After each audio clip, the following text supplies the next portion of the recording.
Donc bonjour et bienvenue au podcast Perspective Viewers, le podcast où on parle de vraies choses que du vrai monde pense vraiment. Donc pour un peu contextualiser le podcast puis le but, l'objectif, dans le fond, on fait ce podcast-là pour stimuler la pensée de nos chers auditeurs, pour leur partager, si on veut, des perspectives par rapport aux enjeux des étudiants en 2020. Donc on est plus que fiers d'avoir des ressources comme Jean-Pierre Justi à l'Université de Hearst, qui nous aide à grandir, si on veut, comme étudiants ou comme personne. Donc, on est heureux de pouvoir vous les exprimer dans ce podcast afin de, justement, partager nos idées sérieuses de la perspective de UHearst. Donc, bonjour Jean-Pierre. Bonjour Brandon. Ça va? Oui. Donc, aujourd'hui, ça va dépendre de toi. Moi, ça va aussi. Tout va bien. Donc ici, aujourd'hui, on parle de la santé mentale. Mm-hmm. Donc, on plonge dans le vif du sujet ce matin. Pourquoi, Jean-Pierre, qu'est-ce qui définirait des bonnes habitudes en 2020 pour les étudiants quant à la bonne santé mentale? Et mon Dieu, tu poses une question qui est définitivement pas évidente à répondre de même, puis je veux dire pourquoi. Je pense dans la discussion qu'on a déjà eue dans le passé, je t'avais fait part de ma perspective là-dessus, à savoir que dépendant des époques, dépendant des milieux, dépendant des cultures, la santé mentale, c'est un concept qui varie. Alors, si tu me poses la question en 2020, à Hearst, ou encore au Canada ou en Amérique du Nord, la réponse que je te donnerais, c'est... Je trouve que les gens cherchent beaucoup à atteindre un certain équilibre dans leur vie. Puis, l'équilibre, c'est par rapport à quoi? C'est par rapport au travail. Je vais commencer. Freud disait, il y a une centaine d'années ou un peu plus, la meilleure façon de définir la santé mentale, c'est d'avoir, puis il donnait deux mots, l'amour et le travail. L'amour et le travail, dans le sens que c'est cultiver, puis amour, prend ça au sens large du terme. Ça peut être relation amoureuse, relation intime, mais relation d'amitié, relation de travail. Puis je pense que, en gros, ce qu'il voulait dire, c'est la capacité d'établir des bonnes relations avec les gens qui nous entourent. Puis même, de peut-être même penser aux gens qu'on connaît moins, mais penser à l'ensemble. Puis surtout, à l'ère où on vit, tu t'assois devant ta télévision, puis d'un coup d'œil, tu peux savoir ce qui se passe à travers le monde. Donc, c'est être, dans la mesure du possible, empathique face aux gens qui vivent des difficultés ailleurs, même si souvent on se sent totalement impuissant de pouvoir leur venir en aide. Mais, à quelque part, c'est de cultiver, quand on parle d'amour, là, c'est de cultiver nos relations en général, quel que soit le type de relation qu'on a. Puis, c'est sans jamais s'oublier, mais sans jamais oublier qu'on n'est pas seul non plus dans l'univers. Puis du côté travail, je pense que, puis ça aussi, c'est une définition qui est plus difficile, c'est plus difficile à cerner, parce que moi, j'ai toujours pensé, quand Freud faisait allusion au travail, c'était lié à un métier ou un métier qu'on pratique. Puis quand je dis métier, là, je m'emmerderai pas avec les termes comme profession. Un métier, c'est un métier, appelle ça profession, c'est faire quelque chose qui nous plaît à quelque part, qui colle à notre réalité, qui colle à nos aspirations. Puis c'est beaucoup l'identité qui est liée au travail aussi. Donc, puis l'identité professionnelle ou l'identité face à un métier, c'est d'être capable de s'investir dans une job, dans quelque chose qu'on fait qui donne un sens à sa vie. Puis comme tu peux voir, les relations, ça donne un sens à nos vies. Puis le travail, bien, ça peut donner un sens à notre vie aussi. Mais encore une fois, après ça, revenons à la grande question de l'heure, la santé mentale, c'est d'être capable de conserver une espèce d'équilibre entre les... Si on parle des deux, c'est clair que le mot amour puis le mot travail, dans leur sens le plus large, là, comme je viens d'essayer de le définir, je pense que c'est ça qui fait, dans la mesure où on est capable d'équilibrer ces choses-là, puis donner un poids, tu sais, bizarre, je regardais une petite télésérie hier soir, j'en écoute 2 par semaine pour me divertir, puis c'est pas sur Netflix. C'est à Bon Vieux Radio-Canada, puis il y avait un couple qui était en train de discuter, puis une des personnes du couple dit tu t'investis trop dans ton travail est la priorité surtout, on ne vient pas à bout de trouver une espèce d'harmonie dans le couple. Donc, tu peux voir des déséquilibres comme ça créer des tensions, créer à ce moment-là des anxiétés. Puis à ce moment-là, ben là, ça peut un peu, sans aller jusqu'au point de dire déraper, ça pourrait mener à un dérapage total. Là.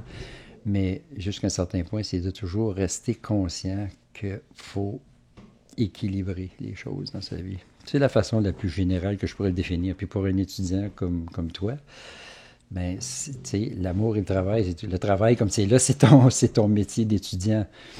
Puis tes amours, ton amour, un amour particulier ou le réseau de tes relations, ben, c'est de garder un certain équilibre là-dedans aussi.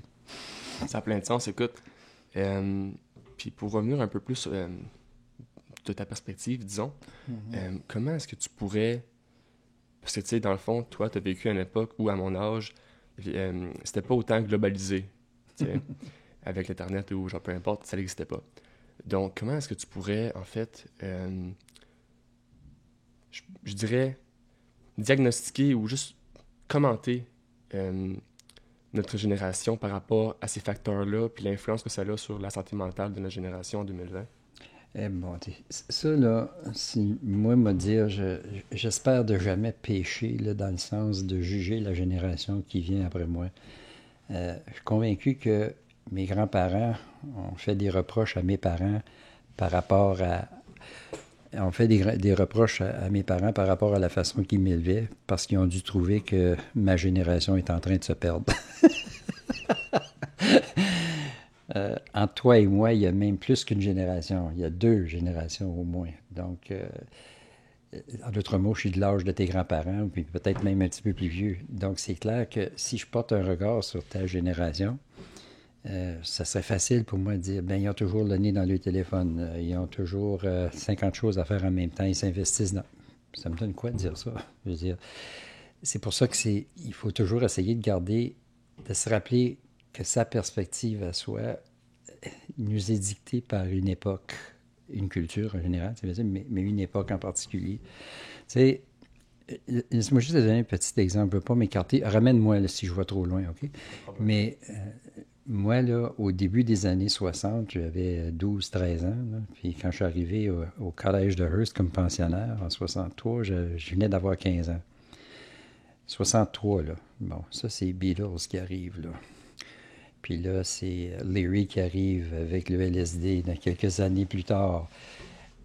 De 63 à 70, moi, je dirais, quand je regarde là, ce qui s'est passé juste dans le pensionnat ici, là, il y a eu des gros changements.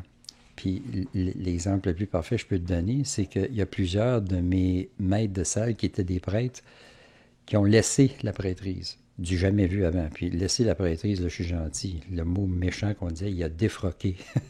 La froque, la soutane, il a défroqué. Ça a été comme un changement énorme. Là, donc, on a vécu ça, nous autres, puis ça a été l'éclatement là, de toutes les règles passablement fortes sur le plan social. La culture, c'était simple, on était tous pareils. On s'habillait de la même façon, on se peignait de la même façon, puis tout d'un coup, pouf, tout ça arrive. Donc, ça allait éclater de toutes parts, de part et d'autre, là, un peu partout. Donc, puis je sais que mes parents m'ont vu évoluer dans cette période-là, puis ont dû dire « Oh my God, qu'est-ce qui va y arriver? » Mes parents m'ont vu évoluer dans les années 60, puis même eux autres, ils ont eu des chocs, là, parce que c'était une période qui a été vraiment rock'n'roll. La religion a sauté, l'école traditionnelle a sauté, on a tout remis en question. T'sais, quand tu lis les historiens culturels, ils vont dire que ça a été comme une révolution culturelle, la révolution sexuelle et tout. Donc, pour les plus vieux, c'était difficile de nous regarder aller, puis sans avoir un petit peu des sentiments d'inquiétude. Où est-ce qu'on s'en va? Puis moi, je pense que souvent, on peut facilement, puis j'ai l'expérience d'aller dans les écoles primaires. Je veux dire, on fait du testing avec le Centre Labelle, avec mes collègues de psychométrie.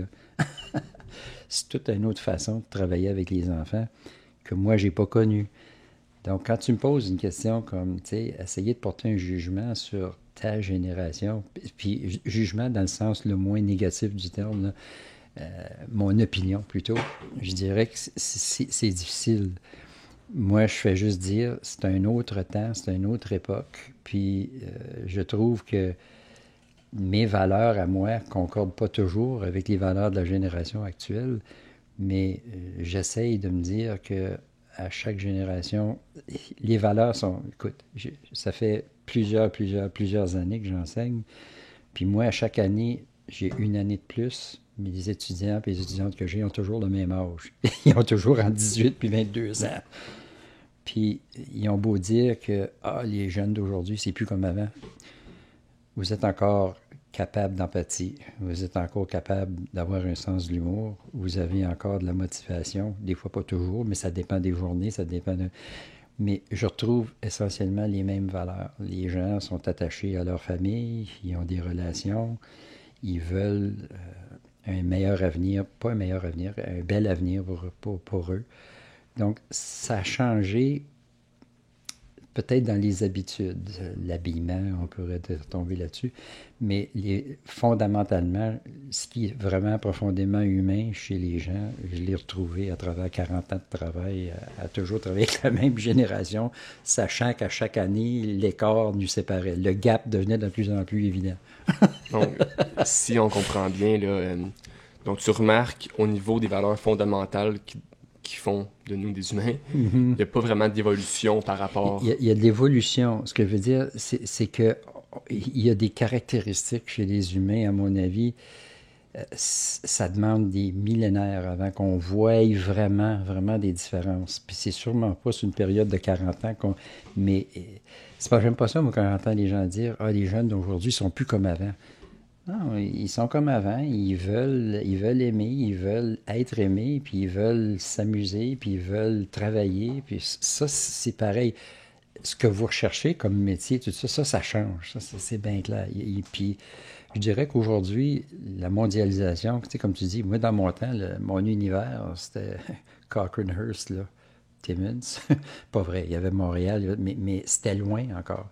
Tu sais, vous autres, c'est instantané. Vous êtes partout, vous pouvez être partout. Bon, il y en a qui vont dire, ben ça crée un sens de perte d'identité. Pas... Moi, j'essaie de dramatiser le moins possible, disons ça de même. Mais, tu sais, il y a une chose, je veux dire aussi, c'est que, tu sais, ce que vous autres, vous appelez, tu sais, tu as parlé tantôt de santé mentale, là.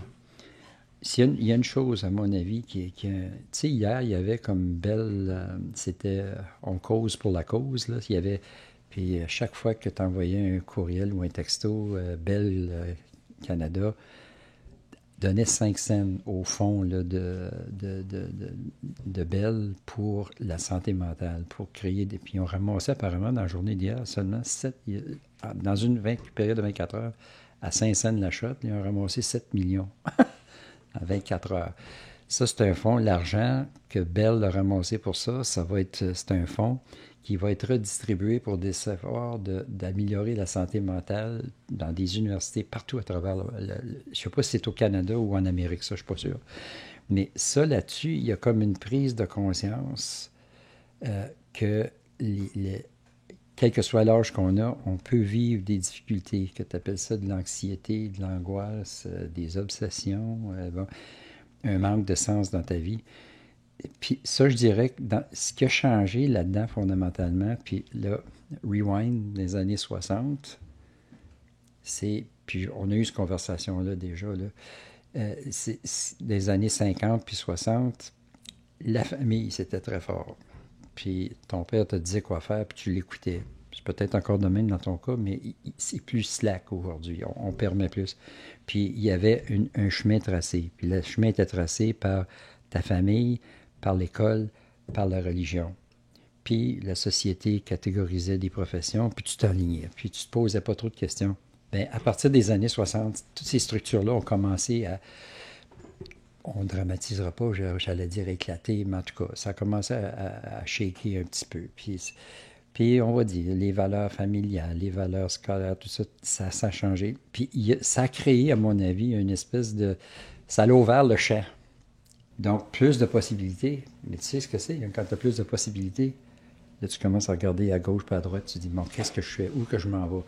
Ça, c'est différent aujourd'hui. Puis dans ce sens-là, je pense que quand je disais que les jeunes ne changent pas, là, quand tu es jeune, tu cherches, tu regardes, tu te poses des questions, tu veux savoir, fais-tu le bon choix, etc.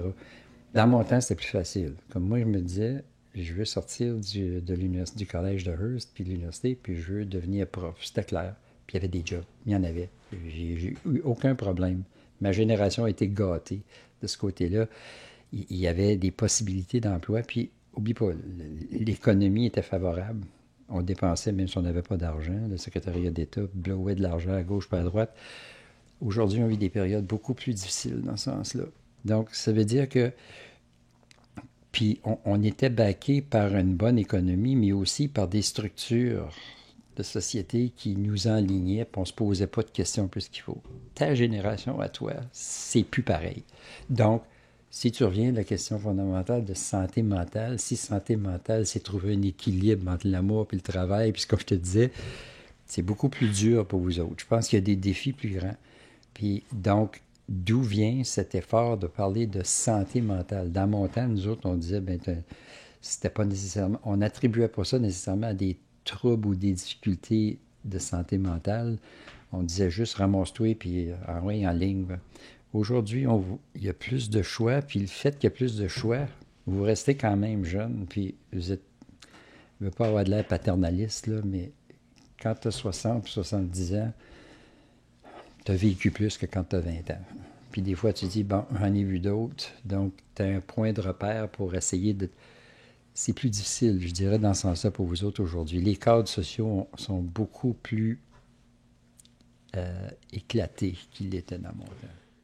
Encore une fois, si on peut juste revenir à ta perspective sur c'est quoi l'évolution de ta perspective sur la phase ou la génération étudiante, donc de 18 à 22 ans. C'est qu'est-ce qui a évolué, disons, de ta perspective par rapport à cette phase? C'est comme quand que toi, tu étais étudiant. Parce que moi, je pense aussi que l'opinion des gens qui ont l'âge de 22 ans, puis l'opinion des gens, on pourrait dire aînés, si on veut, c'est assez important parce que c'est les deux pôles, tu sais. Nous, on a genre l'urgence de vivre, puis vous avez tout le recul, le vécu derrière ça. Fait que peux-tu me dire, c'est quoi l'évolution de ta perspective par rapport à cette phase, quand toi, tu étais à l'université versus maintenant, par rapport à cette phase comme... Je ne suis pas sûr que je comprends le sens de ta question, là, comme... Vas-y un petit peu, là. Comme, peux-tu me parler, disons, de l'évolution de ta perspective par rapport aux étudiants, donc de 18 à 22 ans? C'est comment est-ce que tu... comme quand tu étais à l'université, comment est-ce que tu vivais l'expérience versus maintenant? Comment est-ce que tu décris l'expérience? Ben, écoute, d'abord, moi, mes frais de scolarité, là, quand j'étais au bac, à la même époque que toi, là, c'était 600 pièces par année. Toi, c'est combien? 6 000. Disons 6 000, grosso modo. OK. Bon, évidemment, salaire horaire dans mon temps, c'était 1 pièce et 25. Là. Je sais pas comment tu fais à Pizza Place, là, mais whatever. Mais c'est plus que ça. Toute proportion gardée, je pense quand même qu'il y a plus de pression de ton côté pour ça. Donc, une préoccupation que toi, tu peux avoir, que moi, j'avais pas, c'était le besoin de travailler. Tes parents peuvent t'appuyer, mais en même temps, tu veux avoir une certaine indépendance sur le plan économique. Fait que même si tes parents viennent t'aider à payer tes études, tu veux quand même contribuer pour ton style de vie ou whatever, même si les parents t'aident à payer tes frais de scolarité. Je ne sais pas si c'est ton cas, mais je sais que c'est le cas pour certaines personnes ici, mais pas pour tout le monde. Donc, c'est clair que, puis même, je dirais, quand j'ai commencé à enseigner ici comme prof, il y a eu à un moment donné des règlements qui disaient que tu ne pouvais pas travailler. Puis c'était clair. Comme si tu étais étudiant ou étudiante à plein temps, c'était 5 cours par semestre, tu ne pouvais pas. On ne permettait pas aux gens d'avoir des jobs. Regarde aujourd'hui. Je veux dire, c'est souvent, vous organisez vos cours autour de votre horaire de travail. Bon, puis, bon, c'est clair que, ça, donc à ce moment-là, ça entraîne des pressions. Ça fait que nous autres, puis, il me disait quoi, là? C'est pas parce qu'on travaillait pas quand je faisais mon bac qu'on consacrait plus d'heures à l'étude. On avait une vie sociale, on faisait toutes sortes de choses, mais on n'avait pas cette pression-là. Puis mais ça, c'en est une pression. Une autre pression que je vois, puis encore là, c'est une opinion. Là. C'est vraiment comme, c'est ce que moi j'observe, mais je n'écrirai pas un livre là-dessus là, pour le défendre comme une loi. Mais je vois une pression aussi dans vos relations intimes. Ça, j'en vois une. Ce qui fait en sorte que souvent les gens vont s'embarquer dans des relations intimes. Je dis pas qu'on le faisait pas, nous autres, mais c'était balisé, là, comme tu couchais pas avec ta blonde avant de te marier. C'est loin d'être le cas aujourd'hui. Donc, les pressions dans les relations, puis les relations intimes étant comme si c'est au niveau psychologique, mais c'est au niveau physique, au niveau sexuel. Nous autres, il y avait des balises plus fortes. Là. Ça revient encore, Brandon, à ce que je te disais tantôt. Je ne veux pas radoter, là, mais dans le fin fond, c'est que les cadres nous enlignaient. Puis on les suivait, même, j'ai presque envie de dire de façon automatique, on ne se posait pas de questions. À partir des années 60, c'est là que ça a commencé à craquer un peu plus. Là. Mais moi, j'ai été quand même dans la génération qui a suivi un peu les canaux que nous indiquait la société. Alors qu'aujourd'hui, mais comme je te dis, moi, j'essaie toujours de me dire, à chaque génération, sa façon de faire les choses, sa façon de voir les choses. Puis, il ne faut pas avoir cette espèce de condescendance-là de la vieillesse, là, de dire, bon, mais dans mon temps, c'était meilleur. C'est autre chose. Désolé, j'ai de la misère à me plugger sur ta question, à répondre à ta question. Non, c'est bon, je comprends. C'est bien correct. Puis, est-ce que tu pourrais aussi me parler un peu comme des enjeux, tu sais, au niveau vraiment focus santé mentale, là, des enjeux auxquels nous faisons face si on prend en compte la globalisation, l'Internet, tu sais, la connectivité au travers le monde, entre les individus, les enjeux auxquels nous, les étudiants, on fait face par rapport aux, je pourrais dire, troubles, sans... Bien, regarde, mettons qu'on dit au point de départ là, que quand tu as des choix à faire, es-tu d'accord avec moi que si face à tu as une décision à prendre, mais il y a 3 voies que tu pourrais choisir. Puis les 3 ils ont des pour et des contre, mais ça se stabilise, c'est ce qui fait en sorte que les 3 choix sont possibles. Dans un premier temps, tu ressens un peu un déséquilibre. Qu'est-ce que je fais?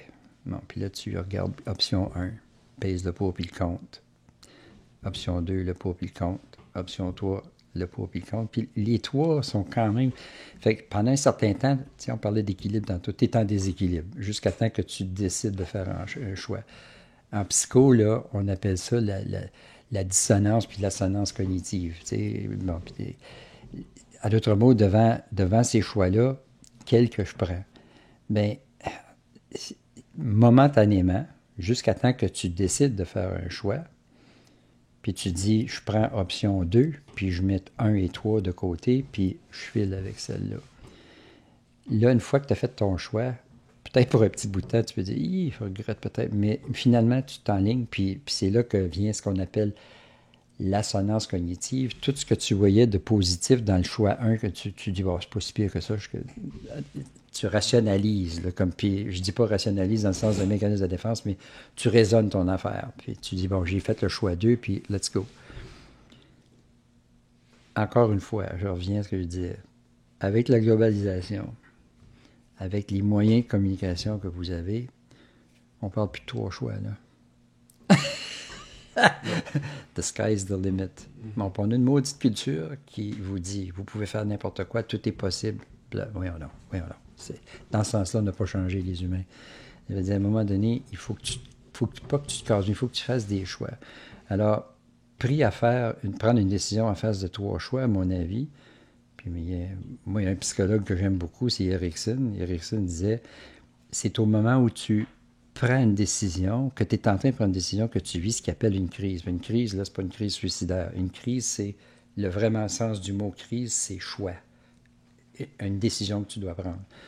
Bien, la globalisation, puis vous avez la possibilité, moi dire ça demain, d'être stimulé par mille et une choses en même temps. Donc, si tu augmentes la possibilité des choix, ben ça risque à un moment donné là, de créer un sentiment d'anxiété. Puis regarde, là, on parle beaucoup là, l'anxiété comme étant un problème que beaucoup, si on parlons de la population étudiante, que beaucoup d'étudiants ou d'étudiantes vivent. Mais quand tu y penses comme il faut, cette anxiété-là, puis, tu sais, la vraie anxiété, là, à la Kierkegaard, là, on parle pas de celle-là, là, on parle qui l'angoisse face à l'existence, là, mais juste dans les choix qu'on a à faire, comme je dis, là, avant de prendre cette décision-là, puis on met 1000 possibilités devant toi, puis on fait refléter dans les 1000 possibilités tous les bénéfices positifs. Fait qu'à ce moment-là, là, la personne peut vivre. Moi, avant de parler d'anxiété, parce que j'aime pas psychiatriser les problèmes de la vie trop, il y en a des problèmes dans la vie, puis il y a de la pathologie. En psycho, on parle de psychopathologie, il y en a des obsessifs compulsifs, des dépressifs, il y a tout ça. Mais je trouve que l'effet une des conséquences de ce que tu as... Moi, je dis, j'espère qu'on s'entend sur le mot globalisation parce que c'est pas dans la perspective économique, là, c'est dans l'aria des choix qu'on vous met devant vous.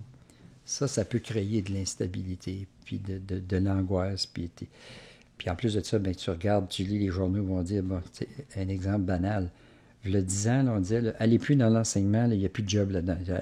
Bon, ben, regarde les journaux, là. Là, il y en a plein.